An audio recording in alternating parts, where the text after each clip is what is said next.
Alo, zdravo. Zdravo, izvini, je v gužba danes.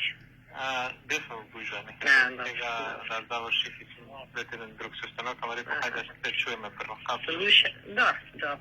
После вчерашния ден. Naporen biš.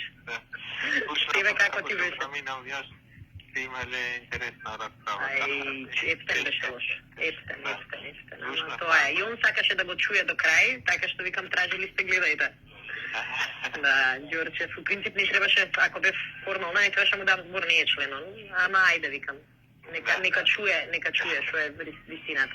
Слушај, за битна работа која утре ќе ти влијае, пошто разговарав вчера и предходно со комесаров, а и после разговарав со Ајворов, ќе прави на муабети со неколку амбасадори. Ова што се прави у центари у Куманово е надвор од сите овакви. Значи, единствени места кај што победува опозицијата, само таму да се прегласува. Стварно, мислам дека извештајот буквално ќе крахира ако се види дека па има прегласување и дека опозицијата нигде не може да победи од прва. Многу ќе биде битно дик како ќе одлучува. И мислам дека одлучувачки ќе биде вашиот глас таму на Цукчи. Он во принцип, според тоа како гледам дик како работел, стварно принципијално гласал.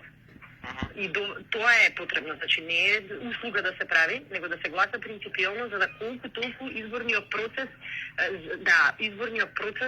биде не добие црвен картон, значи картонот е помаранџав. Да. Мислам, стварно да се каже дека...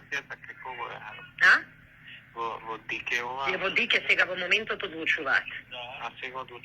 Сега одлучуваат и буквално мнозинство го прави Сукчи. Окей. Те молам затоа што и твојата работа ќе биде. Веруј ми, ако се одземат овие победи, ја ти гарантирам дека пак ќе биде прашање на време кога ние скоро ќе излеземе од процесот. Што ќе седиш у парламент кога ништо не можеш да и советници ќе влеземе во сериозна политичка криза, џабе мандатот ќе ти биде. Мислам, све ќе упропасти на ЕУ. Ајде, види па ако имаш нешто јавно.